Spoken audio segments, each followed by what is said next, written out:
చూసావా ప్రకృతి విపత్తు? నీ మతం, నీ దేవుడు, నీ అధికారం, నీ గర్వం, నీ డబ్బు, నీ హోదా, నీ అహంకారం, నీ ఇల్లు కట్టుకునేటప్పుడు నువ్వు చూసే వాస్తు ముహూర్త బలం ఏది ఏది ఏది ఇక్కడ పనికి రాలేదు. గుళ్ళు, గోపురాలు, మసీదులు, చర్చిలు దేనికి మినహాయింపు లేదు. రాజు, బంటు అనే తేడా లేదు. ప్రకృతి ముందు అంతా సమానమే అన్న విషయం గుర్తుపెట్టుకో.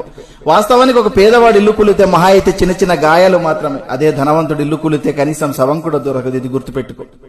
గట్టిగా బతికితే మహా అయితే 100 ఏళ్లు, అందులో రాత్రి రూపంలో 50 ఏళ్లు పోతుంది. మిగిలిన 50 ఏళ్లలో ఏమీ తెలియని పసితనం అంటే బాల్యంలో 10 ఏళ్లు గడిచిపోతుంది. మిగిలిన 40 ఏళ్లలో చిట్ట చివరి వృద్ధాప్యంలో దినదిన గండంగా 5 ఏళ్లు గడిచిపోతుంది. ఇంకా నీ కోసం మిగిలింది కేవలం 35 ఏళ్లు మాత్రమే. ఈ 35 ఏళ్లలోనే నీ చదువు, నీ సంపాదన, నీ కుటుంబ బాధ్యత, బంధాలు, బంధుత్వాలు అన్నీ చూసుకోవాలి. కాబట్టి జీవితం చాలా చిన్నది. ఇది తెలియక కులాలు, మతాలు, పార్టీలు అనే పగలు ప్రతీకారాలతో రగిలిపోతున్నారు. ఇది వద్దు. సాధ్యమైనంత వరకు నీ శక్తి మేరకు నీ సమాజానికి నీకు గుర్తుగా ఏదో ఒక మంచి పని చేసే వెళ్లిపోదాం. చూసావా ప్రకృతి విపత్తు? నీ మతం, నీ దేవుడు, నీ అధికారం, నీ గర్వం, నీ డబ్బు, నీ హోదా, నీ అహంకారం, నీ ఇల్లు కట్టుకునేటప్పుడు నువ్వు చూసే వాస్తు ముహూర్త బలం ఏది ఏది ఏది ఇక్కడ పనికి రాలేదు.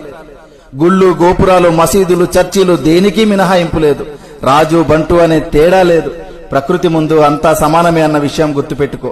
వాస్తవానికి ఒక పేదవాడి ఇల్లు కూలితే మహా అయితే చిన్న చిన్న గాయాలు మాత్రమే. అదే ధనవంతుడి ఇల్లు కూలితే కనీసం శవం కూడా దొరకదు. ఇది గుర్తుపెట్టుకో.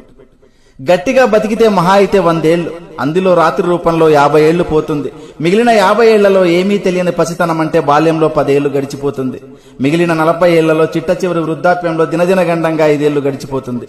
ఇంకా నీ కోసం మిగిలింది కేవలం 35 ఏళ్లు మాత్రమే.